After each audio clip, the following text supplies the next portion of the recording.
The title of today's talk, Intuition, the Wisdom of the New Soul, raises some immediate questions, such as, what is the soul? Why a new soul? What's wrong with our old soul? In approaching the wisdom of the soul, it is helpful for us to clarify what we mean by the term soul and how this manifests and works within us.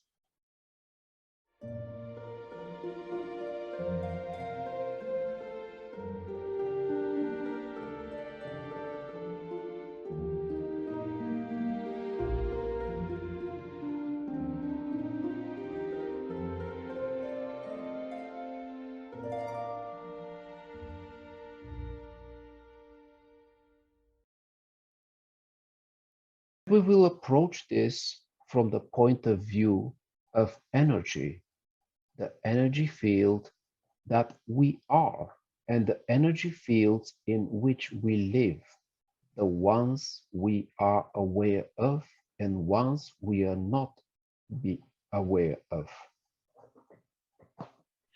We think of ourselves as human beings, but in fact, the true human being is the microcosm, the eternal principle that is our eternal self, shown here as a sphere around the body. In fact, it is an electromagnetic field full of potential. Within this microcosm, we, the human being, has a physical body, which we all know, an etheric or vital body that interpenetrates the physical body and animates it. The etheric body is shown here as a white outline around the body because it extends beyond for a few inches. In addition to the physical body and the etheric body, we have an astral body or desire body, and a mental body that is still in development. Altogether, these four aspects compose what we are used to calling the human being. Together, they express our life system. This life system has to be animated by something, by consciousness. These centers of consciousness provide the basis for the new soul. There is nothing wrong with the old soul. It is necessary to support our life in this world in which we live. But if we wish to realize the divine plan that is dormant within us, then we must first prepare a soul that is suitable for a connection with the divine field, a soul that vibrates in harmony with the spirit and will allow us to realize our full potential. When we speak of a new soul, we speak about the structure of a new being, a completely new structure. This new soul is generated in a matrix very different from the matrix of our world of opposites, where our natural soul, which animates us today, was born. And what matrix are we talking about when we refer to the new soul? It is the matrix of silence and harmony. And can we have access to this matrix? Of course. As we silence our self-serving personality, at the same time we activate those lines of force that belong to the spirit and that vibrate in the silence. There is the heart center, which steers the mind through its emotional and moral values and is meant to become a true heart sanctuary, which can receive the divine energies. There is the head center, which is the consciousness that gives us awareness of both our internal and external environments and is meant to connect with true wisdom and act as a sanctuary which directs the liberating activity. And there is the life center in the pelvis, which expresses through action who we really are and projects it into the world around us. This center is meant to carry out the actions that proceed from the new wisdom, the new knowing. But if we are to enter into a deeper understanding of the wisdom of the soul, we must comprehend its role in the overall process of a spiritual path. We all have a natural soul. The new soul is meant to be the link between the spirit and the body, the link between spirit and the three sanctuaries of the head, heart, and action. We, as mortal beings, develop our five senses gradually. In the same manner, we must go through a process of growth in order to develop new senses. These new senses can then receive and respond to divine forces and vibrations in order to gradually build the new soul. Just as the baby in its mother's womb develops hearing and its first sense, we have to awaken a new sense of hearing in order to listen again to the voice of our soul. This time, we must listen to the divine radiation that is received in the heart. We can do this thanks to the fact that the heart holds within itself a divine spark. The process of soul rebirth stems from the sanctuary of the heart, from the rose of the heart. The moment we recognize that we as mortal beings cannot think our way to the divine with our heads, then we open the possibility of connecting through the heart.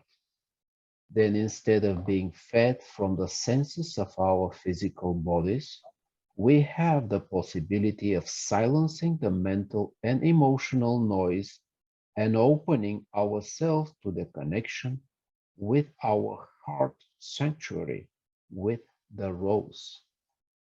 Then we can progress from processing information to gaining knowledge.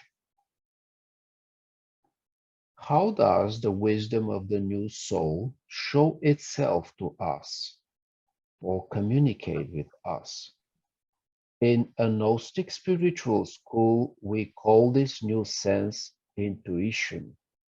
It is not meant in the sense that we normally consider intuition as having a hunch. It has a much higher source than ourselves. Let's take a look at what is happening when we are open to intuition as meant in the Gnostic sense. We all carry the seed for this process and for this new perspective on life.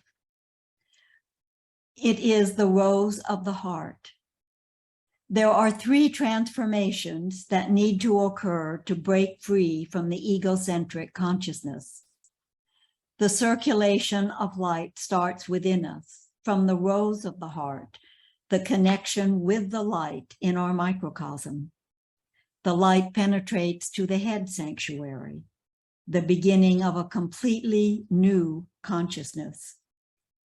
Then the entire energetic form can be transfigured into a new being, working with the 7 rays of the spirit that are now present in the consciousness structure.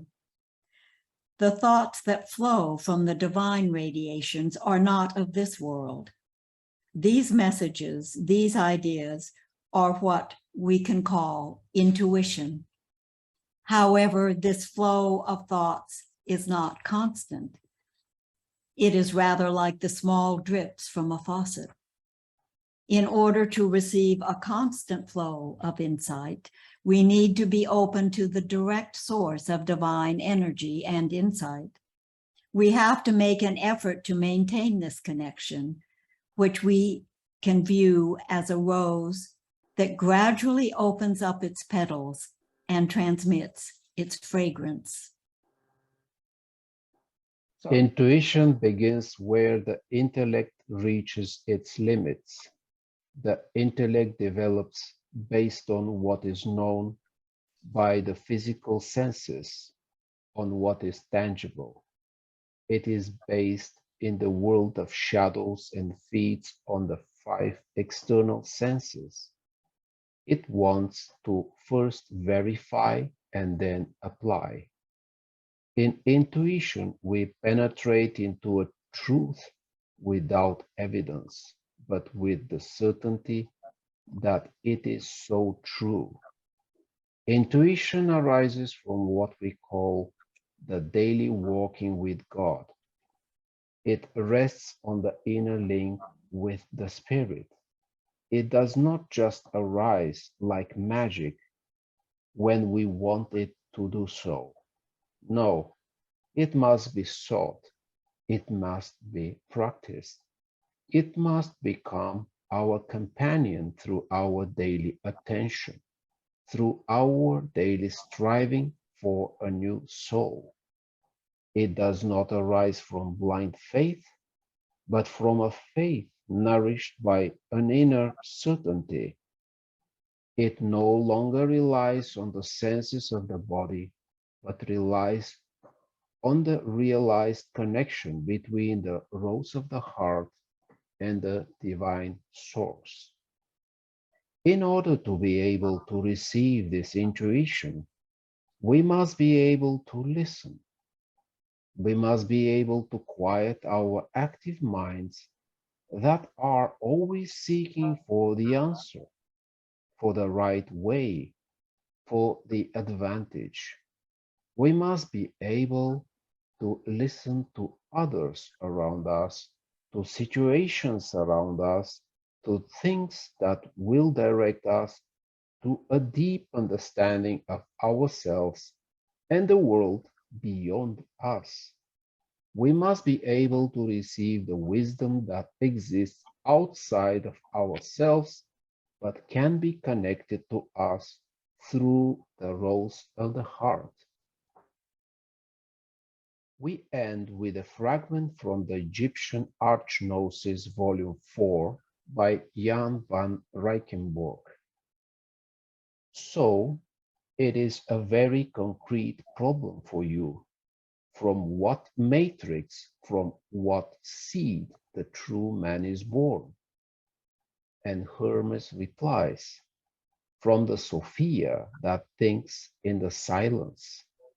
This matrix, this primordial substance of the Sophia, exists far beyond the turmoil and chaos of the world of opposites. The Sophia exists in silence, that is, in the free original space. Every particle of this substance is filled with divine forces, with the ideas of the Logos. End of quote. It is up to us to tune in to the right frequency.